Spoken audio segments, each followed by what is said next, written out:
Morning बच्चों, कैसे हैं आप सब। विज्ञान की कक्षा में आपका स्वागत है। बच्चों, पिछली कक्षा में हमने प्लांट सेल या पादप कोशिका के बारे में चर्चा की थी। आज की कक्षा में हम जानेंगे एनिमल सेल मतलब जंतु कोशिका के बारे में। तो चलिए देख लेते हैं। बच्चों, जैसा कि आप चित्र में देख पा रहे हैं, आपको एक कोशिका दिखाई दे रही है और इस कोशिका में एक स्पष्ट केंद्रक आप देख पा रहे होंगे। इसका मतलब क्या हुआ, कौन बताएगा? Ma'am, eukaryote. हाँ, बिल्कुल ठीक। इसका मतलब ये हुआ कि ये कोशिका भी पादप कोशिका की तरह ही एक यूकैरियोटिक कोशिका है, क्योंकि इसमें स्पष्ट केंद्रक पाया जाता है।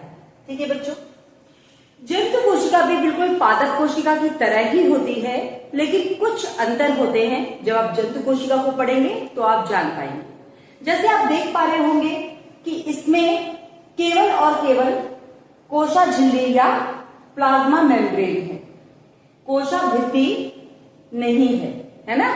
जबकि पादप कोशिका में हमने सबसे पहले क्या देखा था? हाँ, बिल्कुल ठीक, कोशा भित्ति ही देखी थी हमने। इसमें कोशा भित्ति नहीं है, इसमें सेल मेम्ब्रेन है सबसे पहले, और जस्ट उसके बाद जीव द्रव्य है, जैसे कि पादप कोशिका में भी था।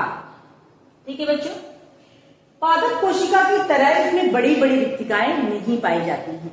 इसमें छोटी छोटी सी रिक्तिकाएं पाई जाती हैं, जिनमें पानी, खनिज लवण और अपशिष्ट पदार्थ होते हैं।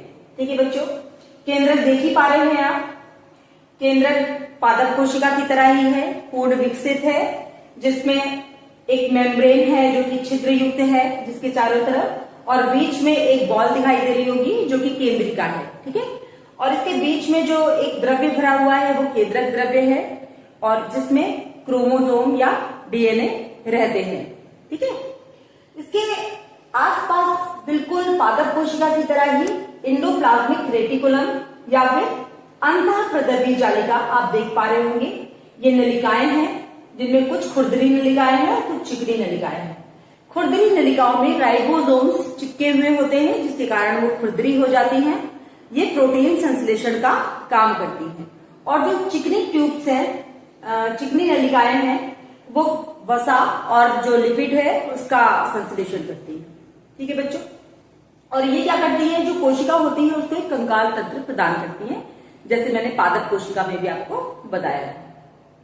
इसके अलावा इसमें माइटोकॉन्ड्रिया है, बिल्कुल पादप कोशिका की तरह ही जूते के आकार की संरचना है, और जो ऊर्जा उत्पादन का कार्य करता है, और इसलिए इसको कोशिका का पावर हाउस कहते हैं। ठीक है, इसके अलावा बच्चों आप देख पा रहे होंगे गोल्गी बॉडीज या गोल्गी कॉम्प्लेक्स, इसको हम गोल्जी काय भी कहते हैं। ये नलिकाएं के रूप में आप देख पा रहे होंगे, है ना। तो ये क्या करता है, ये परिवहन का काम करता है, मतलब ट्रांसफर। जैसे कोई मटेरियल एक जगह से कम हो गया है और दूसरी जगह पे ज्यादा है, तो जो ज्यादा वाला मटेरियल है उधर से इधर पर ट्रांसफर करेगा, मतलब बैलेंस बना के रखता है ना। जैसे कि प्रोटीन है, लिपिड है, इन सब चीजों को बैलेंस करके रखता है। ठीक है बच्चों, इसके अलावा आप देख पा रहे होंगे जो कोशा द्रव्य है हमारा, वैसा ही है इसमें, जैसे प्लांट सेल में था, जेली की तरह लगभग होता है और व्हाइट कलर का होता है। ठीक है, इसमें पानी 80% लगभग पानी होता है, और बाकी इसमें खनिज लवण होते हैं। ठीक है बच्चों, इसके अलावा इसमें लाइसोसोम भी पाया जाता है, जिसे हम आत्महत्या की थैली कहते हैं, जिसमें पाचक एंजाइम्स पाए जाते हैं, और जब कोई कोशिकांग खराब होता है तो ये लाइसोसोम उसपे पाचक एंजाइम छिड़क के उसे नष्ट कर देता है, और उसका विलय हो जाता है उस कोशा द्रव्य में। और अगर कोशिका ही खराब हो जाए, मतलब कोशिका का कोई महत्वपूर्ण अंग जैसे केंद्रक खराब हो जाए, या कई सारे ऑर्गन एक साथ फेल हो जाते हैं उसके, तो वो पूरी फट जाती है और पूरी कोशिका को ही नष्ट कर देती है। ठीक है, तो इसमें जो एक डिफरेंस आप देख पा रहे होंगे, सबसे पहले आपने देखा कि इसमें कोशाभित्ति नहीं है। पादप कोशिका में कोशाभित्ति पाई जाती है, इसमें कोशाभित्ति नहीं पाई जाती। ठीक है, दूसरा अंतर आपने देखा कि पूरी कोशिका में आपको क्लोरोप्लास्ट या प्लास्टिड कहीं नहीं दिखा ना। इसका मतलब है कि पादप कोशिका में क्लोरोप्लास्ट या प्लास्टिड पाए जाते हैं, लेकिन इसमें नहीं पाए जाते। ठीक है, तीसरा अंतर बच्चों आप देखा आपने कि इसमें जो छोटी छोटी रिक्तिकाएं पाई जाती है, लेकिन पादप कोशिका में बड़ी रिक्तिका पाई जाती है। और एक अंतर और आपने देखा होगा रिक्तिका के कारण, क्योंकि इसमें छोटी छोटी बबल्स हैं, रिक्तिका जो है छोटे छोटे बबल्स के रूप में पाए जाते हैं और केंद्रक बिल्कुल बीच में लगभग पाया जाता है कोशिका के। लेकिन उसमें रिक्तिकाएं बड़ी बड़ी होती थी, तो केंद्रक बिल्कुल सेंटर में ना होकर थोड़ा बहुत इधर उधर होता है ना।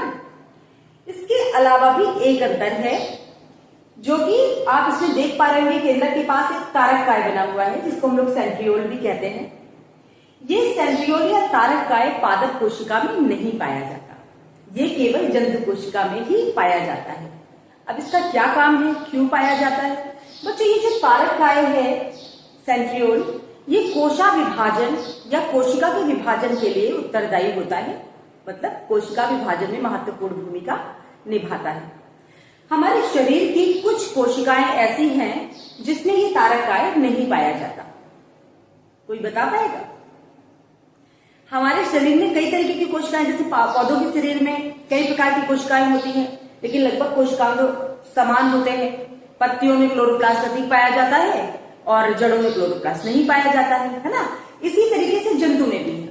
कोशिकाएं तो अलग अलग आकार की होती हैं, और लेकिन क्या है, कोशिका में लगभग एक जैसे होते हैं, लेकिन कहीं कहीं पे कोशिकांगों में थोड़ा अंतर होता है। जैसे जो तंत्रिका कोशिका है, हमारे शरीर में जो सबसे लंबी कोशिका है, सबसे बड़ी कोशिका है, उसको कहते हैं तंत्रिका कोशिका। ज्यादातर वो हमारे ब्रेन में होती है, ठीक है। तो उसमें ये सेंट्रियोल नहीं पाया जाता, और इसलिए जो तंत्रिकाएं होती है, तंत्रिका कोशिका होती है, उसका जो विभाजन है वो नहीं होता। इसीलिए कहा जाता है कि जैसे हमारे सर में चोट लग जाती है या किसी के सर में चोट लगना बहुत ही हानिकारक है, क्योंकि जहां पर कोशिकाएं विभाजित होती है वो विभाजित होकर नए ऑर्गन का, नए मतलब कोई चोट अगर लगी है तो उसकी फुलफिल हो जाती है ना। लेकिन अगर दिमाग में चूंकि क्या है, तंत्रिका कोशिकाएं, उसमें सेंट्रियोल या तारक काय नहीं पाया जाता है, और हमें अगर दिमाग में चोट लगेगी तो वो कोशिका विभाजित नहीं हो पाएगी, और वो उसका जो फुलफिलमेंट है, वो जो कंप्लीट करता है, वो नहीं हो पाएगा। इसीलिए दिमाग में चोट लगना बहुत ही घातक माना जाता है, ठीक है बच्चों। तो लगभग सारे कोशिकांगों के बारे में आप जान चुके हैं, अंतर भी स्पष्ट हो चुके हैं, ठीक है। एक चीज जो इसमें अभी मैंने नहीं बताई है, पादप कोशिका में आपने जाना था कि केंद्रक द्रव्य और कोशा द्रव्य, इन दोनों को मिला के हम जीव द्रव्य कहते हैं, ठीक है।